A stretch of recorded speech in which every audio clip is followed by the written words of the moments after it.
اصل میں دین جو ہے نا اس کو شوق بنانا تھا اور زندگی ضرورت تھی. ہم نے زندگی کو شوق بنا لیا اور دین کو ضرورت. اور یہ جو شوق ہے نا اس کے اوپر جو رسول اللہ صلی اللہ علیہ وسلم نے حضرت ابوبکر صدیق رضی اللہ تعالیٰ عنہ سے پوچھا کہ گھر میں کیا چھوڑ کے آئے ہو, انہوں نے کہا کہ اللہ اور اللہ کے رسول کا نام ہی ان کے لیے کافی ہے. وہ ایک شعر ہے نا کہ پروانے کو چراغ ہے بلبل کو پھول بس, صدیق کے لیے ہے خدا کا رسول بس. تو ہم اگر یہ دیکھیں نا کہ یہ جو ایثار کا جذبہ ہے, یہ جو قربانی کا جذبہ ہے جی.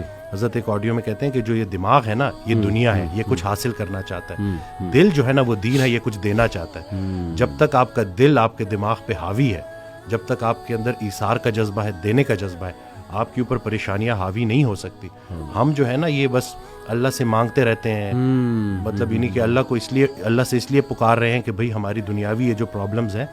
بلکہ حضرت کو اس دن ایک جملہ تو اسے تو میں مطلب بالکل نا میرے رونگٹے کھڑے کر دیے, اور کہتے ہیں حالات ایسے ہو گئے ہیں کہ آج اگر انسان سے پوچھا جائے کہ اللہ اور پیسے میں سے کسی ایک کو چنو تو انسان پیسے کو چنے گا. اس حد تک یہ خطرناک ہو گئی ہے بات کہ یہ پورا کا پورا ایک مطلب نعوذ باللہ ایک معبود بن گیا. جی جی جی جو یہ جو پیسے کی محبت بالکل ایسی بالکل. تو یہ باقی جو اللہ والے ہیں وہ ہر طرح کے خوف سے اور ہر طرح کے غم سے گزار کے ہر طرح کے خوف اور غم سے آزاد کر دیے. کیا بات کیا بات. لیکن وہ پروسیس ہے, اس سے گزرنا ہے.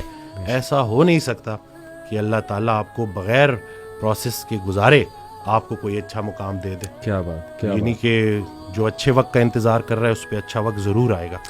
اور یہ جو آپ نے بات کی نا وسیم بھائی, یہ تو قرآن کی آیت بھی ہے الحمدللہ, الا ان اولیاء اللہ لا خوف علیہم ولا هم یحزنون, کہ بے شک اللہ کے جو ولی ہیں, اولیاء ہیں, ان پہ نہ کوئی خوف ہے نہ کوئی غم ہے. تو اولیاء کون ہیں یہ بھی اللہ نے ایک اور آیت میں ایکسپلین کیا کہ بے شک اللہ کے ولی تو وہی ہیں جو ایمان لاتے ہیں اور تقوی اختیار کرتے ہیں اللہ سبحانہ تعالیٰ کا. یعنی they respect Allah so much, they are in awe of Allah سبحانہ تعالیٰ سو مچ کہ وہ سوال ہی نہیں پیدا ہوتا اللہ کے بارے میں نیگیٹو سوچے, کیونکہ اللہ رب العالمین کی ذات جو ہے ہی از الحکیم, دا موسٹ وائز, اور سب سے زیادہ جسٹ. الیس اللہ بأحکم الحاکمین, کیا اللہ سب سے زیادہ جسٹس کرنے والا نہیں ہے, بہترین حاکم نہیں ہے؟ تو دے نو, وہی آپ کے والی بات کہ یقین ہے, شک نہیں ہے رب کی ذات پہ. جو بھی ہو رہا ہے ہماری لائف میں دیکھیں, وہ لوگ بجائے کہ اللہ کو قصوروار ٹھہرانے کے, کیونکہ آپ کو پتہ ہے نا کہ سب سے پہلے تو یہ بلیم گیم کرنے والا اور نا امید ہونے والا ابلیس ہے. بالکل اس نے اللہ کو رائٹ دین کہہ دیا تھا کہ چونکہ آپ نے مجھے گمراہ کیا اس لیے میں اب ان کو نہیں چھوڑوں. تو وہ بٹر بن گیا, ریونجفل بن گیا, اور اس کا حسد بڑھتا جا رہا ہے, اس کی نفرت بڑھتی جا رہی ہے.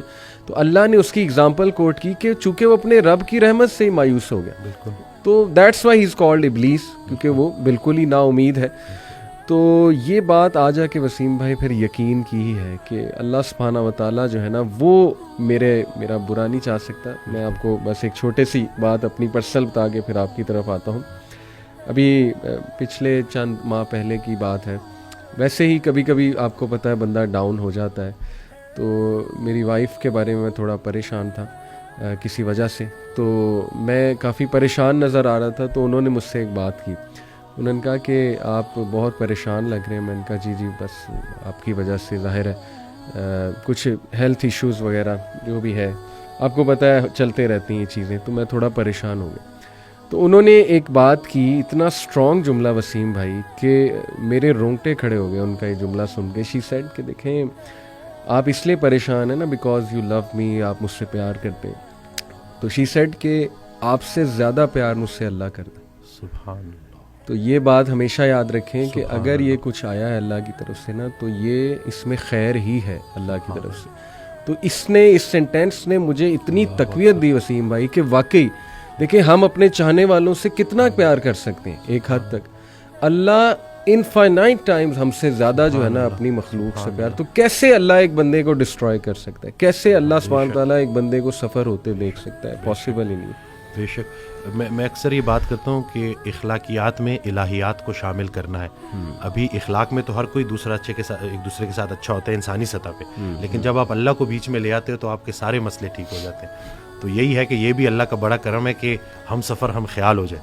صحیح. تو یہ جو ہے کہتے ہیں نا ہم سفر ہم خیال ہو جائے تو منزل آسان ہو جاتی ہے. مجھے اکثر جو ہے کالز آتی ہیں, میں کال کنسلٹیشن لیتا ہوں. اس دن ایک لڑکی کی کال آئی, وہ 2.5 سال سے اپنے والد سے بات نہیں کر رہا اور ایک ہی گھر میں رہتا ہے. تو میں نے اس کو کہا کہ تمہاری دعاؤں کا سارا ذخیرہ تمہارے والد کے پاس ہے.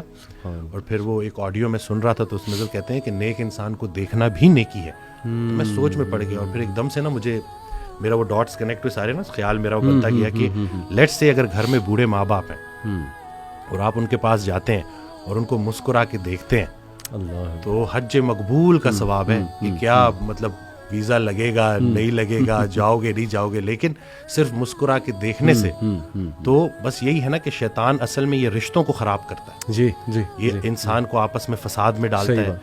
اکثر مرد کال کرتے ہیں تو بیوی کی برائی کر رہے ہوتے ہیں, بیویاں کال کرتی ہیں تو شوہر کی برائی کر رہے ہوتے ہیں. میں تو ان کو آخر میں جب وہ 15 منٹ پوری 20 منٹ جب کھل کے برائی کر لیتے ہیں اور جب وہ چپ ہو جاتے ہیں تو میں ان کو یہی کہتا ہوں کہ خامی سے نفرت کرنی ہے, خام سے نفرت نہیں کرنی. اور پھر ان کو اکثر میں یہ واقعہ بھی سناتا ہوں کہ ایک یہ حضرت واصف علی واصف رحمۃ اللہ کے پاس ایک نشئی آیا جی, تو انہوں نے اس کو ساتھ بٹھایا. کچھ عرصے بعد نا اس نشئی کا بھائی آیا اور اس نے کہا کہ اس نے نشہ چھوڑ دیا, آپ نے کیا نصیحت کی تھی؟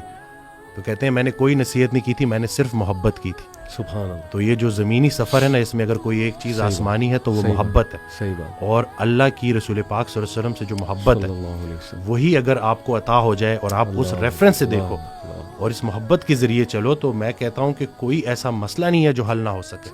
ہم صرف یہ جو اپنی ذاتی نفرت ایک ایسا زہر ہے جو عمل دوسرے کا ہوتا ہے, زہر آپ کے اپنے جسم میں پھیلتا ہے اور پھر بڑھتا ہے اور پھر اس حد تک بڑھ جاتا ہے کہ وہ آپ کو اتنا زہر آلود کر دیتا ہے, اتنا بوجھل کر دیتا ہے کہ صرف چند لوگوں کا چہرہ آپ کے آنکھوں کے سامنے ہے تو آپ کا موڈ خراب ہو جاتا ہے. جی, تو اگر آپ نے دل میں کوئی بندے ایسے رکھے ہوئے ہیں نا تو ابھی اگر آپ دیکھ رہے ہیں تو ان کو فوری معاف کریں. صحیح بات. کیونکہ ہم نے بھی اللہ سے جا کے معافی مانگنی ہے تو جا کے ان کو معاف کریں.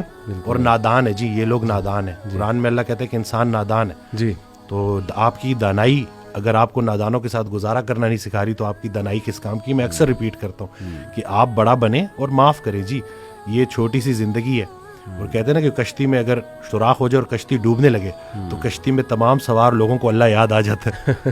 تو کشتی گزر رہی ہے, زندگی چلی جا رہی ہے اور گزرتی جا رہی ہے. ہم سے جب کوئی ہماری عمر پوچھتا ہے تو ہم وہ بتاتے ہیں جو گزار چکے ہیں. جی جی, حقیقت میں عمر وہ ہے جو رہ گئی ہے. تو جتنی رہ گئی ہے بس خیر سے گزاریں اور آپس میں صلح کریں. اور بس یہی ہے کہ چھوٹی سی زندگی ہے اور گزارا کرنا ہے اور صبر کرنا ہے. بہت زبردست بات. میں وسیم بھائی کچھ کوٹس آپ کے سامنے رکھتا ہوں کیونکہ آج کا ٹاپک بھی امید ہے بیسیکلی. یہ کوٹ ہے جی کہ اگر آپ سوچ رہے ہیں کہ ہر چیز آپ کے ہاتھوں سے نکل رہی ہے اور حالات آپ کے موافق نہیں ہیں تو ایک دفعہ اس درخت کے بارے میں ضرور سوچنا جو ایک ایک کر کے اپنے تمام پتے کھو دیتا ہے لیکن پھر بھی کھڑا رہتا ہے, اس امید پر کہ بہار کے دن ضرور آئیں. سبحان اللہ, سبحان اللہ. ہاؤ پاورفل اے کوٹ دس از وسیم بھائی کہ نو میٹر. دیکھیں نا, اللہ نے یہ درخت کا جو کوٹ ہے نا, اللہ سبحانہ تعالیٰ نے کلمہ طیبہ پڑھنے والا, یعنی جو لا الہ الا اللہ پڑھ لیتا ہے, سمجھ جاتا ہے, اللہ کا تعارف اسے ہو جاتا ہے, اللہ نے اس کی مثال دی ہے ایک درخت کی سی. سورہ ابراہیم آیت نمبر میرے خیال 24-26 ہے. الم تر کیف ضرب اللہ مثلا کلمۃ طیبۃ کشجرۃ طیبۃ. اللہ نے کہا کہ کلمہ طیبہ کی مثال, اور ظاہر ہے کہ اس کے پڑھنے والوں کی بھی مثال, وہ ایک درخت کی سی مانند ہے جس کی جڑیں بہت مضبوط ہیں. اصلها ثابت و فرعها فی السماء, اور اس کی شاخیں آسمان کی بلندیوں کو چھو رہی, اور producing fruit, giving its fruit at all times, اور وہ پھل دے رہا ہے وہ درخت. تو یہ اتنا زرخیز درخت ہے نا, یہ جو امید اور یہ جو اللہ کے تعارف کا کانسیپٹ ہے, یعنی the strength it gives you کہ ہو از اللہ. یقین کریں کہ اس سے انسان وہ درخت کی مانند بن جاتا ہے جس پہ ہر وقت ہی بہار ہے, اور جو مرضی ہو جائے, اس کے پتے جھڑ جائیں, اس کی شاخیں ٹوٹ جائیں, لیکن وہ اپنی جگہ سے نہیں ہلتا. And that is the strong عقیدہ آئی بلیو.